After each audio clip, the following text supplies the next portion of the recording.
Hey everyone. Hey, we got another episode of Finding Your Place today. What is episode 11? Episode 11 of Finding Your Place. I'm here with Hisham of the Roanoke Grocery Market. You're the owner of the Roanoke Grocery Market? I am the owner. Yeah. Okay, right Thank on. you. Tell me a little bit about your business and a little bit about who you are. Well, my name is Hisham Alammuri. I come from a Palestinian origin, born and raised in the city of Bethlehem. Wow. Have been in the States since 1980. So came here as a student. I went to Norwich University and I got my master's degree in public administration. I did different jobs in the past, so it goes from training programs into graphic design, marketing, hotel management. And then finally I landed in Roanoke. And that's where I started the business. Well, that is a wide circle there. That's a different path. With what you're educated in and what you're doing for a living. So, how did you find your way into that? Honestly, education, it gives you the basics for everything, and then it's all up to you what you want to do in your life. Yeah. You have a lot of choices. But honestly, when I came to Roanoke is a promising city, and it's growing. Agreed. And every day, I see different changes. The beauty about Roanoke is that we have a lot of different minorities, come from different parts of the world. However, there was nothing to represent who they are. And food, as you know, it's a language that everybody speaks. Yeah. And I thought it would be great if we establish a grocery market that can represent a lot of those minorities in it, including also the native Roanoke residents. So Roanoke Grocery Market is for every single one in Roanoke and outside of Roanoke. We serve everyone.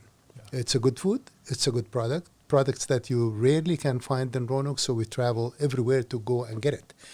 And that made it easier for people. Instead of traveling to outside the Roanoke area, they come and they invest in our city rather than having them invested in other cities. Yeah. I've got a Korean aunt, and she has to travel so far where she's located to find her food and to find the things that she wants that reminds her of home. And so that's what you're trying to put together, right? Exactly. We travel to Washington, D.C., to New York and New Jersey. Yeah. We go to Michigan. We go anywhere that we can find vendors that represents who the people of Roanoke are. Yeah. So in Michigan, when you go to Michigan, you find a lot of different vendors from Arabic to Turkish to Hispanics, just every minority that you can think of. Yeah. In New Jersey, if you go to Patterson, you can find most of the well-known vendors and suppliers of Mediterranean food. So we deal with them directly. Why we travel is just because a lot of them, they don't really ship to or deliver to Roanoke, and the shipment costs a lot of money. So it's better for us to go and pick it up and bring it here. So we're trying, honestly, the philosophy of the store is really to shorten the distance for our customers. Instead of having them travel, we travel on their behalf and we bring the food to them here. Wow. Tell me about the distribution. Like, you got to have trucks. You got to have people. Like, you guys are always going and coming. What kind of staff does that require? You got to have dependable people that'll show up every day that can drive well and get from point A to point B back on time, right? Because you can't have that food spoil, right? Absolutely. As you know, now it's difficult to find employees. Yeah. Every business is suffering from this issue. Yeah. However, I think we're blessed that we have staff that are dedicated. They come every single day to the store.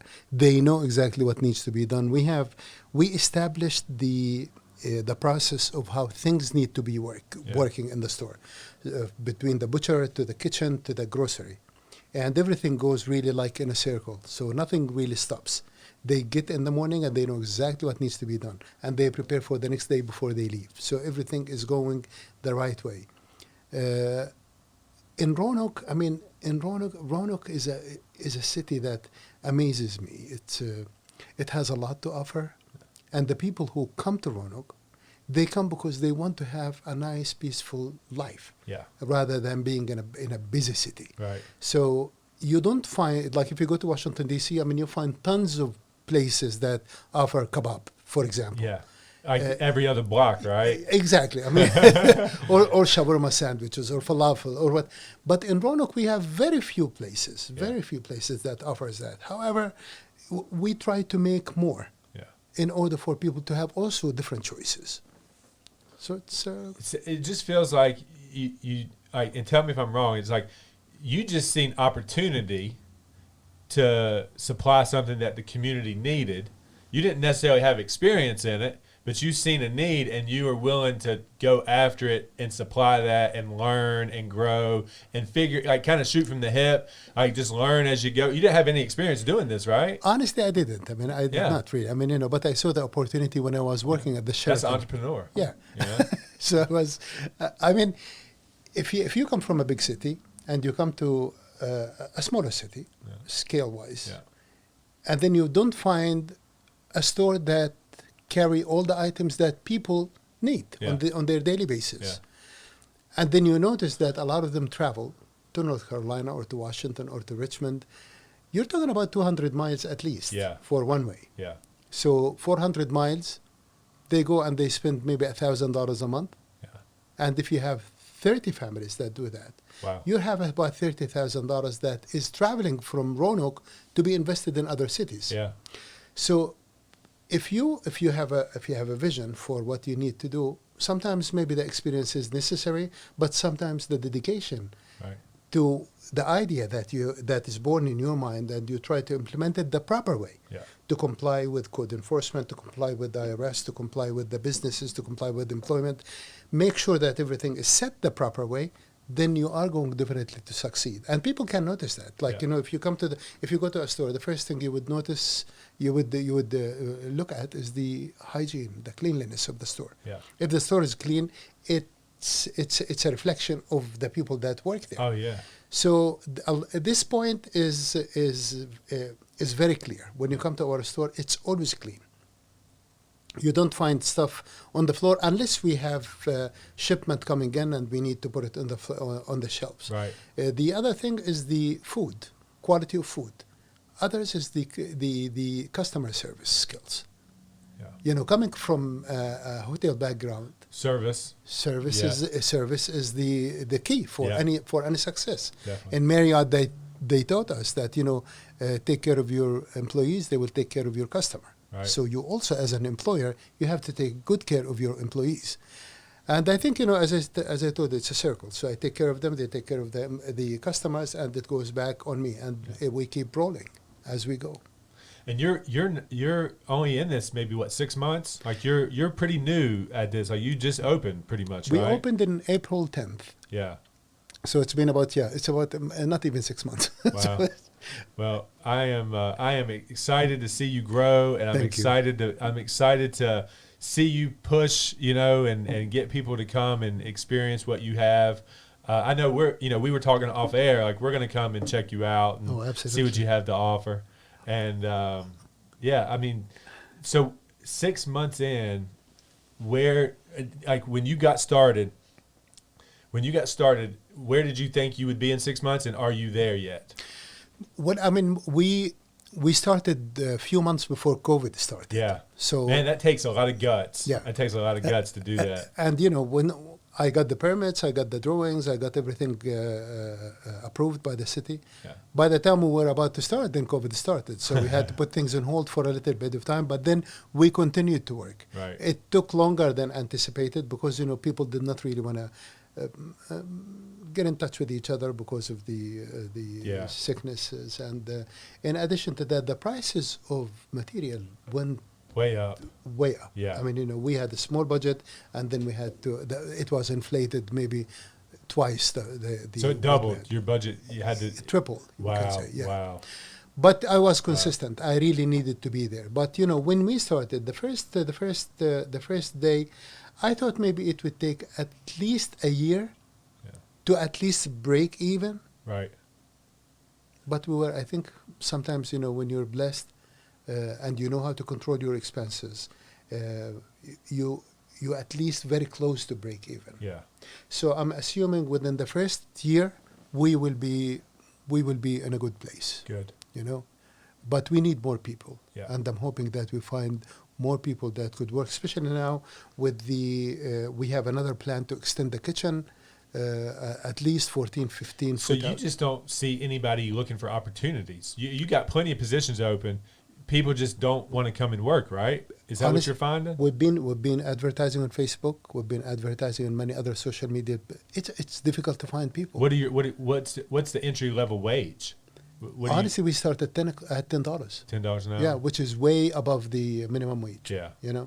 And still we can't find people to work. Right. And it's not only my business. I think it's a lot of businesses in Roanoke and all over the United States. Even the vendors that are supplying us with products are having difficult time finding employees. Yeah. So it's something that everybody is sharing. I think you'd find the same.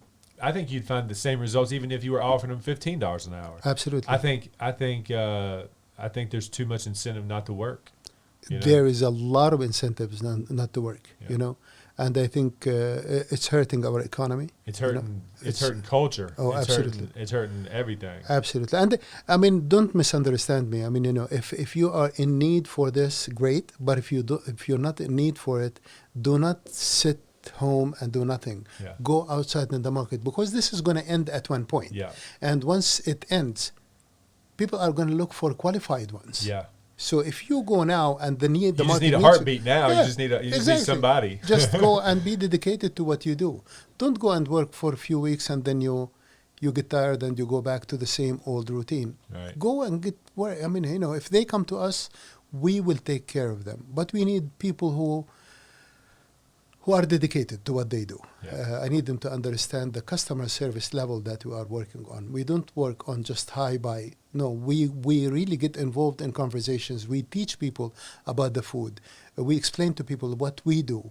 The sweets that we make, they're done from scratch. So you need to explain to them exactly the process, because some of them may be allergic to some things that you're. So you're making cakes. You're making things in your bakery just from scratch. Is that what you're? Everything is from scratch. Yeah. It's mainly the Mediterranean sweets, and I hope, guys, as I told you, I would love to come down and come experience visit us. those. Yeah. Your guy, I think you're gonna love it, because we use most of the sweets that we use pure honey with it, rather than using syrup. Some sweets they need syrup. Yeah. But honey is way better. We use a lot of nuts. We use semolina, which is more like the flour. Yeah. But the very fine one. And we make it like a dough and we bake it. So once you guys come, hopefully I'll explain to you one step at a time of each sweet that we make. Yeah. Yeah. So it's Right on. We love the New River Valley. We love. And I know you're 6 months in, but if this takes off in Roanoke, are you going to be expanding? Are you going to try to come into the New River Valley market, or are you just focused on Roanoke? No, in fact, the plan I have, honestly, in the next coming 5 years, I should have at least 3 stores. Yeah. We have a lot of customers who drive from Blacksburg down to Roanoke. Yeah. I mean, the drive is not that long. It's about half an hour from here to there. But for them, it's a change, and for them, it's the store that they can find everything in it. Blacksburg people hate leaving Blacksburg. They hate it. They'll do it, but they hate it.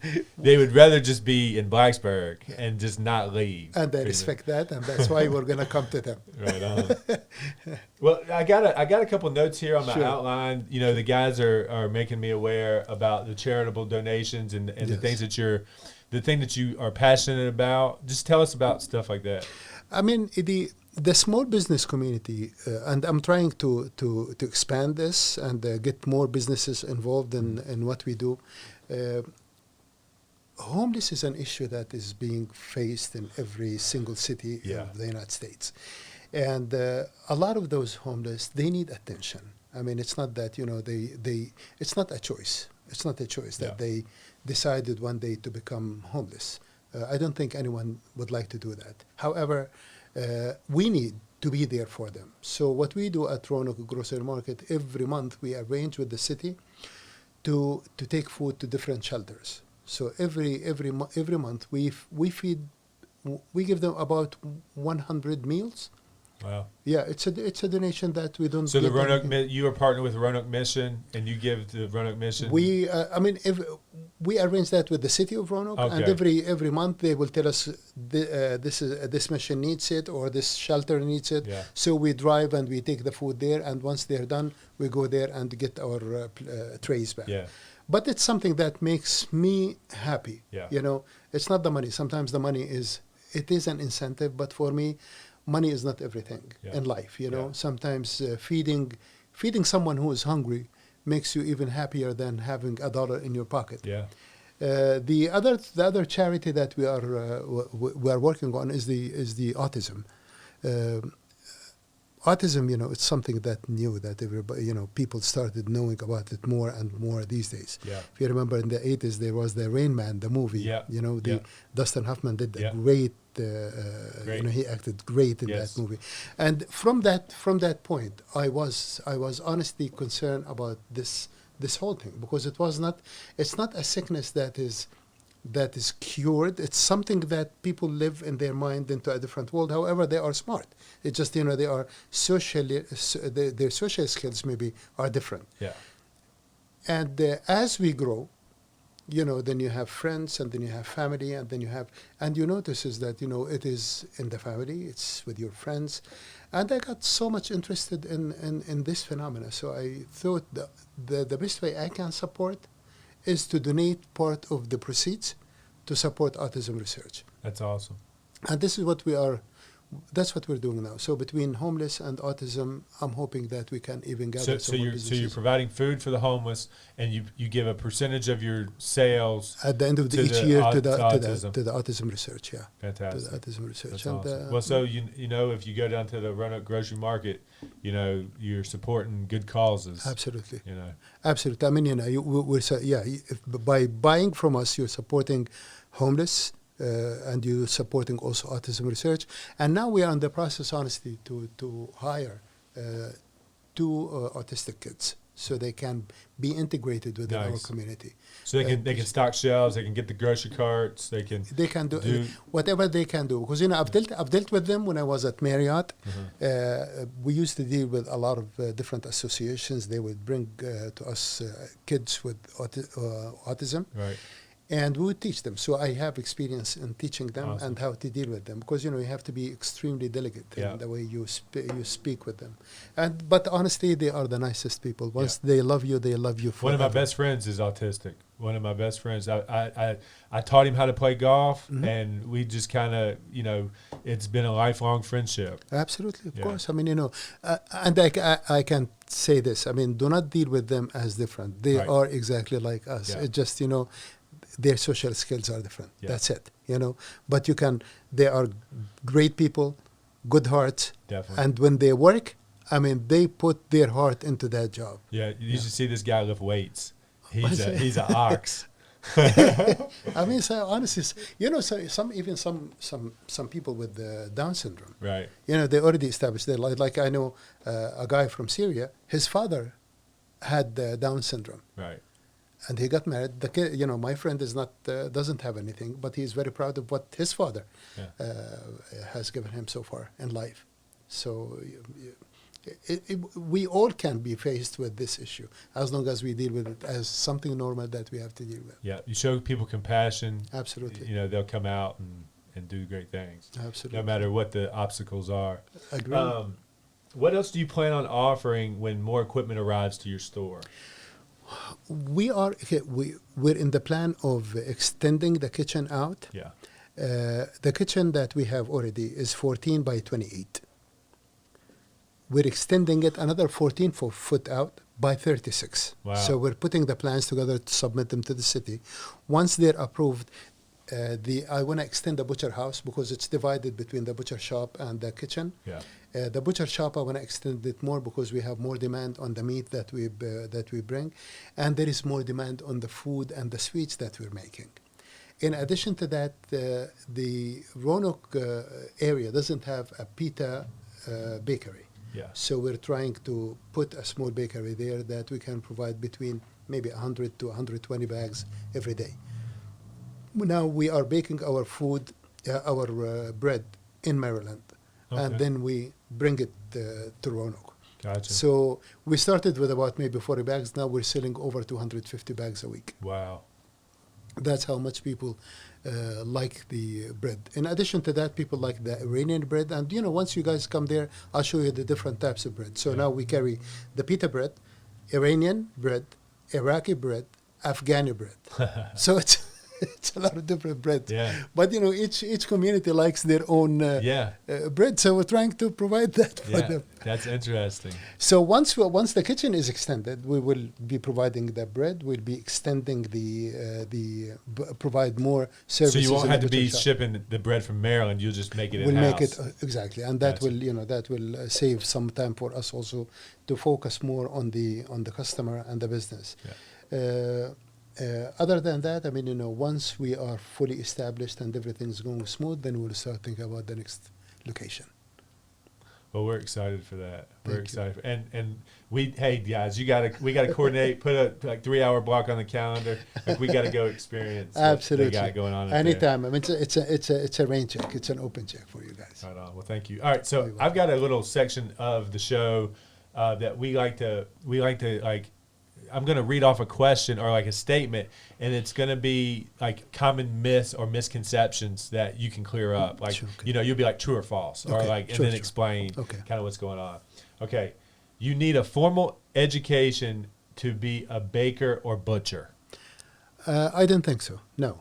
I think some people are born with these skills. Yeah. The cook that we have, she went to a school for maybe one semester just to learn the basics. But honestly, her food, when you come to taste it, you would see. Yeah. I think you would say maybe she has a PhD in food. See, the thing about that formal education, are you an artist, or are you I think art needs no education. You're either an artist or you're not. You're not. Absolutely. So going and getting a piece of paper to say that you're capable of doing this. I just live on the street. I just go and just do it, and if I'm good at it, then I'm good at it, and I can continue to do it. I agree with you there that you don't need formal culinary training. You just got to be passionate and love it, and just go after it and do it. That's how I believe. If you remember the show back in the 70s, the Threes Company, Jack Tripper. Oh yeah, Jack Tripper. Yes, he went to school, but he had that passion for food. Right. So his food was amazing. Right. And that's the way I see Omi, our cook. Right. She's honestly everything she touches becomes so delicious. Awesome. That's awesome. All right, you need a lot of capital to start. You need a lot of capital to start this business. Money-wise, you need some capital, but you don't need a lot of capital. What the most capital you need is the people that will be loyal to you. Yeah, the human capital. Human capital is the key. Yeah. Everything else becomes affordable later. Yeah. You can borrow from your family, from banks, but if you find the right team, you will succeed. Yeah. And you will be able to compensate. I agree with that. Yeah. I agree with that for sure. There are large profit margins to running a small grocery store. I don't think so. It's the margin is the margin. I think depending on how you see business. Yeah.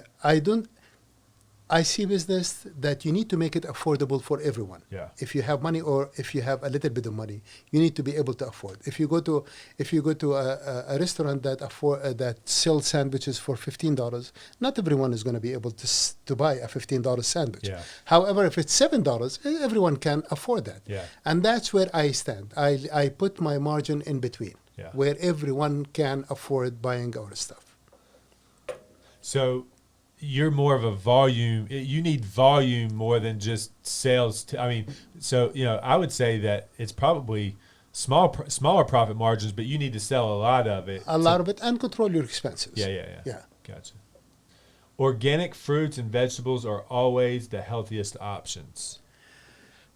They are. I believe in organic food. However, organic food also is a little bit expensive. It's expensive more than the food that we find in the market. The hormone, GMO. The hormones. So we provide both. But honestly, I mean, I get my fruits and vegetables from a vendor in Washington D.C. The truck comes every Monday night, so I get there on Tuesday at 4 in the morning to be able to pick up. Wow. Yeah, and You personally, I personally wow. drive up there. That's because wild. the thing is that I have my wife is still there in Alexandria, Gotcha. so I commute back and forth. But there are certain vegetables that you don't find here in the market. Yeah. Small zucchini for stuffing, you don't find it here. Right. Small eggplants, you don't find them here. There are fresh olives. Yeah. Fresh olives. You don't find them here. You don't find them here. Not the olives that you find them already In the cans? no, you find taken from the trees and packed. Yeah. I got a bag of 25 pounds. It's almost gone. That Wow. was 2 days ago. So you get them and then you divide them up yourself and then you sell them off? Not really. I open the thing and people Oh, they buy just them come and by scoop the them? pound. Yeah, Oh, scoop wow. them. Yeah. Wow. That's wild. I got two. I was able to get only 2 boxes of zucchini. Right. The minute I came on Monday night, the minute I put the box, it was gone immediately. The first one, Wow. and now the second one is gone. So, Wow. but That's wild. honestly, but the taste is different. Yeah. I mean, hopefully one day when you come, if we have zucchini, we will stuff them for you, and Yeah. you will taste the taste of zucchini itself. If you go to big stores, you will find zucchini that is huge. It's impossible to stuff it. Yeah. But the Mediterranean type, it's very small. It's maybe about 6 inches, not more than that. You Yeah. know. But when they clean it and they stuff it, and we stuff it with rice, meat, garlic, parsley, spices. I mean, Wow. the taste is amazing. Then they put them in a big pan, and then they add to it tomato sauce. Wow. So it's cooked in the tomato sauce. Yeah. So once we serve it, it's very soft and delicate. So the minute Wow. you cut it, it really I melts am in the excited to try that. Yeah. I'm excited to try that. All right. If it's not fresh, it's not as good. I agree. And that's why we bring our meat fresh every sounds single reasonable. week. Absolutely. All right, next little section here is what we call behind the picture. Logan's going to put a picture here on the TV, Okay. and you're going to kind of explain what's going on, and, Okay. and just kind of give us commentary on what's happening here. Mohammed is a butcher. It runs in his family. Yeah, He has always been a butcher. Great man, great, talented in what he does. so one of your guys. This is one of your guys. No, this is one of our guys. Yeah. Mohammed is the main butcher, and this is what you see here is a leg of lamb. Okay. Requested by a customer, so we waited, and then depending on what they want, some of them they ask to remove all the fat from it, and some Wow. of them they ask to keep some, and some of them they like it boneless, so we remove all the bone from it. Wow. And Muhammad is I think you would love to see him in action. I would. And this is your store. This is like That's it. the background is like I would be standing there You would looking be standing overhead. there. See where the scale is, the Yeah. screen of the scale. You'll Yeah.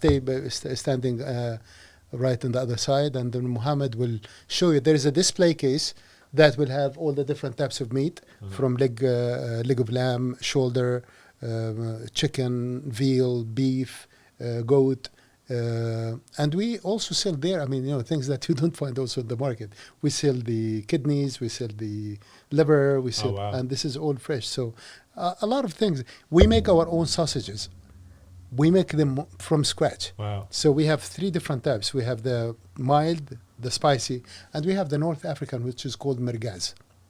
Never Almost heard the same, but mergaz is stuffed with a lot of meat, garlic, spices. So it's a little bit on the spicy side. Right. You just get it and put it in the grill. With after make it juicy, it's very juicy. Once you eat it, I think you're gonna say, Hisham, thank you so much for the mergaz. Well, I am definitely excited to come and check you guys out. Yeah, absolutely. All right. So, how are people going to find you? Where are you located? Like, what are you doing to advertise your business? Like, Facebook page, like, Google, like, where can we direct people? Do you have a website or anything like that? Just tell people how they're going to find you. We are on Google. We are on Facebook and we are on Instagram. And now we are working on our website, and also we're working on an app on the iPhone, on the phone. Oh, nice. So people can just order their sandwiches, come and pick them up. Wow. Once the kitchen is up and running, then we will have a lot of services that will provide for the community, you know. Very good. And we're going to make the prices still available for everyone, Right on. affordable. So where are you physically located? 3805 Melrose Avenue Northwest Okay. in Roanoke, Virginia. Yep. Yeah. Gotcha. All right. Well, I mean, I think that's the show. I mean, I think we did a good show there. I appreciate your time. Absolutely. I'm excited to come and see it. We're going to bring the camera when we come. We're going Please to do do. you a little video type Absolutely, thing. of course. I really appreciate it. Thank you so much, and thanks for inviting me here. Yes, sir. And I'll be waiting for you guys to come and try our food. Yes, It's sir. an open rain check. Awesome. Thank you. We are still on the path to 1,000 subscribers on YouTube. We want you guys to engage with us. What do you want to see us? Who do you want to see us interview? Like we want some feedback from the community on what you guys would like to see us talk about or interview. We have some exciting guests lined up. We just got to kind of coordinate. You know, John Lazer's agreed to come, the voice of Virginia Tech sports. Hopefully we'll sit down with us and talk about his broadcasting career here eventually. And I'm just excited about the upcoming shows we have. So please tune in and just engage with us. Go to YouTube and subscribe. Help us out there, and we really appreciate it. Until next time, we'll see you later.